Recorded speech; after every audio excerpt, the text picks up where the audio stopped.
friends, and welcome to the channel for the weekday video and story time. I haven't really figured out a story that I'm going to tell yet, but whatever.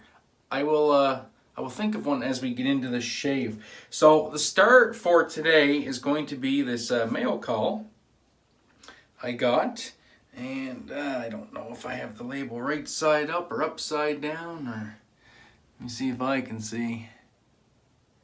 Where's that little flower thing? Yeah, I think we're right side up there. Laugar of Sweden. I won this in Johan's charity raffle for Parkinson's. And that is a Shave and Butcher, channel link down below. And yeah, a very wonderful scent indeed. This is Lemongrass, Eucalyptus, Cedar Wood, and Rosemary. Very, very pleasant. I'm getting mostly lemongrass. It's the very first thing I'm getting. A little bit of that effervescentness of the eucalyptus kind of lifts it up. A little bit of herbaceousness in there, but you're going to get that from the lemongrass anyway. But all in all, a nicely blended scent. Brush for today is the MLS shaving brush, Matti Lindholm, hand turned by Matti himself, 24mm Maggard's knot. If you want one of these brushes, link down below to Matti's channel. Hit him up. He'd be more than happy to get you one of these. So I will load right out of the tin as I always do, and yes, this comes in a metal tin. Everything about Laugar is environmental. Everything is all natural. Soaps are vegan. There's a very nice write-up down below as well about her soaps, and a write-up about this soap, which she wanted to be reminiscent of frolicking across the fields in the morning mist. And I can dig it. I can really dig it, yeah. I like it. I love lemongrass anyway. And yeah, it's definitely got that vibe of frolicking across, fields of lemongrass in the morning. Very interested to see how this performs. I've heard nothing but good things about Laugar, so we're just going to get a really good stiff load on the brush here and get right into it. So story time, geez, I don't know. I should have saved my hurricane story for today. We're getting a post-tropical storm here. We're getting the remnants of Hurricane Teddy here on the Red Island today. The Red Island's the Gray Island. And she's breezy out there. Whoa, is it ever breezy. Not too much rain now. We got quite a bit of rain last night, yesterday, some this morning, but yeah, it's dying down now. We got lucky on this one. I think this one could have been worse. We got hit there last year with Dorian, the remnants of Hurricane Dorian, and he absolutely gobsmacked us. I know we didn't have power for 27 hours, I think, and some people were without power for a week, and it was just pandemonium. It's absolute chaos, but I think we're going to ride this one out. 1 second, I hear a knock at the door. I'll be back in a second. And I'm back. One of my kids' friends was at the door. So we'll go ahead and get this applied to the face. Hope everybody's having a good week. Mine's going okay. It's going okay. The eyes are getting worse. I haven't shaved since Saturday. Since the last video. I'm basically shaving for videos right now. I don't have my mojo, guys. Don't have my mojo. Just having a hard time getting the motivation to shave. Just frustrating. I guess that's all I can say. I should be shaving though. I should be practicing up so I can just try and see what I'm doing a little bit better here. But no, this cataract is getting worse. So yeah, life is getting harder, but anyway, we shall deal with it. So, Taekwondo, I guess, starts tomorrow night. Got a hold of the fella. I'm all signed up. I'm pretty excited for that. Just hopefully I can get along okay.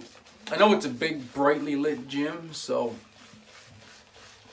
hopefully I'll be able to see what's going on. It'll be a lot easier after the cataract is gone, obviously, and after the recovery period if the surgery is successful.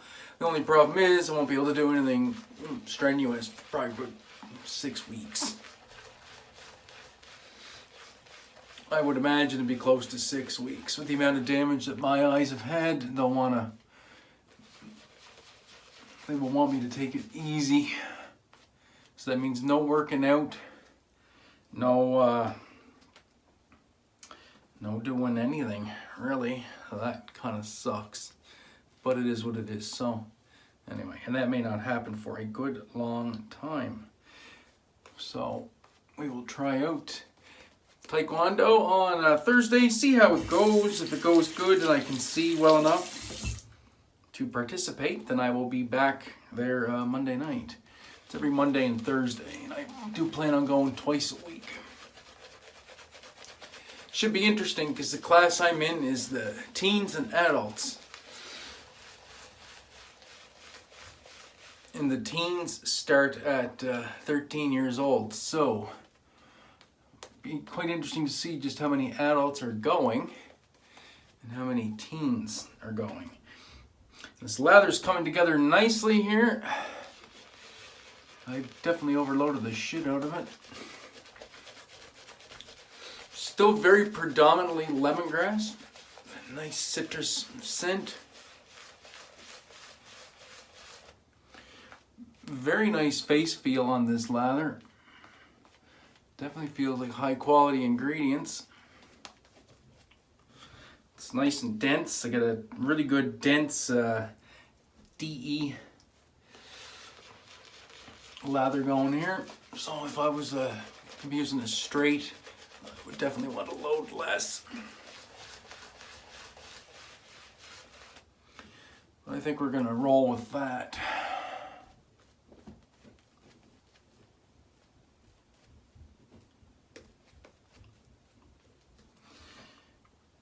We're gonna roll with that. There's lots of lather in that brush. It'll give up what's in there without any problems. So stories, well, it is getting close to winter. If I should tell some winter stories. I don't really have very many exciting winter stories. Razor Karve stainless 4-inch handle, C-plate, brand new Nasset. So we're going with the 0.85 millimeter blade gap, 0.09 millimeters of positive blade exposure, 114 grams. Absolutely love this razor. So let's see how she does in 3 days growth. Brand new Nasset. Oh, very nice. Oh, that's nice and slick too. Very good. So yeah, winter.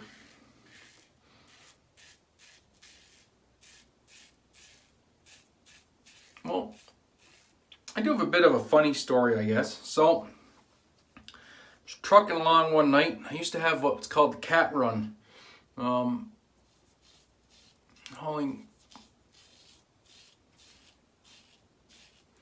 Hauling parts for Caterpillar equipment up to Toronto. Out of York, Pennsylvania. And the way it would work, I would unload in New Jersey. So Plainfield, New Jersey, usually a load of French fries.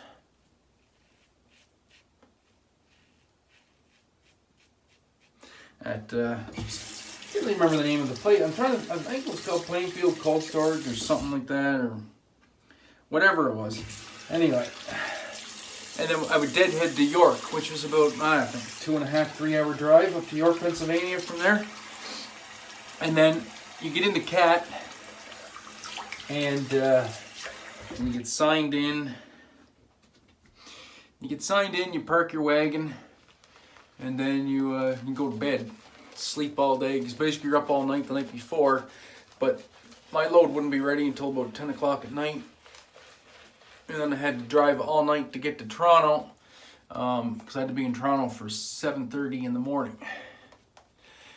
And that was my appointment time, and I had to be there for then, because the parts would be shipping out to the dealerships and places that needed them. Because the way it worked is it wasn't just random parts. These are parts that were ordered by the dealerships in and around Toronto for repairs, and basically they get sent in to CAT, and then they load the trailer as the day goes, and then the night goes, and then there's a cutoff time, and then no more orders. You pin to the wagon and away you go, and you drive all night. You got to get to Toronto. So that was fun. Anyway, I loved the run because I can sleep during the day, and you get to drive all night, no traffic. So I get closer to New York, upstate New York, I'd find a couple AM FM channels with Bob and Tom. The Bob and Tom Extra, so the after hours or the pre-show, and then listen to Bob and Tom, so that was always great. But anyway, so one night I knew they were forecasting pretty heavy snow, so I knew she was going to be a bit of a wild ride. But I'm Canadian, I'm used to driving in it. So I run into the snow, oh geez, only about a couple hours into my trip. And I'm just bombing along, doing my thing. I'm still maintaining probably about 50 miles an hour. Like, it was snowing pretty good, but it was the kind of snow I like to say you can run in. And the snow you can run in is that powdery snow. So not the wet, sticky shit, but powdery snow when it's pretty cold out. Well, you can run in that, because that blows off the road basically underneath your tires. Now, one thing I would always be careful about is I would slow down when I was passing other trucks or cars. I wouldn't just come up on them and then blow the doors off them, because what happens is all that snow gets blown around and you blind the people behind you. And that's not cool, because I don't like being blinded by passing trucks. So I would always slow down. Like, I would catch up to them, say I'm doing 50 miles an hour, or 55, or even 60 at times. And a wonderful slickness on this soap. This has a wonderful residual slickness too. My face feels slick as all get out. So anyway, say I was doing 60 miles an hour, I catch up on traffic that was doing 45. I would slow down to about 50 miles an hour. So I would just pull out and ease past them, nice and slow. I would just go just fast enough to get by them. And then once I get by them, I would start grabbing gears and start going again once I got down the road a little bit. That way I'm not blinding the traffic behind me, because I've been passed by guys that would just blow your doors off in the snow. And blow the doors off means they pull out and pass you at a high rate of speed, and you can't see shit. And that's not good. That's not professional as far as I'm concerned. So I would just ease on by them and then get going, wait till I'm clear of them down the road a little ways, and start grabbing gears and get back up to my running speed. Because, like I said, I'm Canadian. We're used to driving in this shit. Upstate New York, get into a lot of traffic that, upstate New York, they should be used to driving in snow if they're locals, but if you start running into trucks from down south and shit, that maybe this is their first trip to upstate New York, and they never driven in snow, so they're obviously taking it pretty easy. So anyway, I'm trucking along. I come up on a convoy of trucks. There's a whole slew of them, and they're all going slow. They got the four-ways on. So I slow down, get ready to pass them, start passing trucks, and then the CB, keys to life, and this one trucker starts giving me shit, even though I'm not blinding him, mind you. I can still see him in the rearview mirror, even though it's dark, so I know I'm not blinding him. And I was with Midland at the time, so he keys up, he goes, Holy Jesus, Midland. Do you not know it's snowing out there? What are you doing? Are you crazy? And I'm kind of chuckling to myself. I was just about to key up the mic when somebody else keys up the mic. And they're like, take it easy, driver. You didn't happen to see his license plate, did you? The other guy comes back, no, I didn't really read his license plate. Why? And the other guy goes, his license plate is from Canada. He knows what he's doing, so you just worry about you, and you let him get going on down the road. And I was up in my truck and was laughing my ass off because it was one of the funniest things I ever heard. But it was true. Definitely well used to driving in the snow and the ice. Ice, though, that's another animal. A lot of times driving in ice, if it was really bad, that's when you know it's time to just pull over and park. Rule of thumb, if you can't walk on it, you can't drive on it. No matter how good you think your driving skills are. You used to run into that a lot in Ontario on the 401. Especially down, not Belleville, I'm trying to think. Down around Gananoque area, used to be always bad for that. Run into these lake effect ice storms and shit, and oh my god. The road would just turn from bare pavement to a skating rink. And nobody would slow down. And then when they realized they were driving on sheer ice, then they start slamming on the brakes. And then when you can imagine what happens when people start slamming on the brakes on sheer ice, and then it becomes a sheer fucking mess of cars and trucks everywhere. So when that started happening, I would just get off the road because I wasn't worried about my abilities, but I was worried about somebody else getting me into an accident. Which was usually the case in Ontario a lot of times. I had a few buddies and some wrecks, and it was never their fault, but they got tangled up in it because of other people. So sometimes it's best just to get off the road. Anyway, so that's my little story about the Canadians in the wintertime. So, to my American viewership, if you're ever trucking around and it's snowing, and you find yourself in snow, and you're not used to driving in snow, here's a good rule of thumb. Don't pass the big trucks. Another good rule of thumb that we learned early on, especially for car drivers when it's really stormy out. If the big trucks are driving slow, the big trucks are driving slow for a reason. Keep in mind, these guys are professionals. They're on the road all the time, and they're driving big, heavy trucks. And if they're driving slow, it's because the roads are garbage. And if you're passing them in your little Honda Civic that weighs, next to nothing, then you done messed up. So, word of wisdom. Unless the big truck is doing like 20 miles an hour, and he's obviously scared to death, past them. But pass them with caution. So anyway, great shave with the Laugar. This is definitely going to be making a reappearance on the channel for sure. Yeah, I liked that. Very nice scent, very nice performance. Gonna go with more Swedish stuff. Got this from Maddie as well. It's not a matching scent.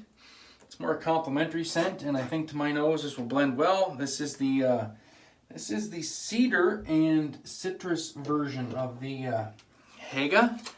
So I think it should play nice with the lemongrass and the cedar wood and the soap and the herbaceous notes. Not getting super strong residual scent off the soap, just a little bit, so yeah.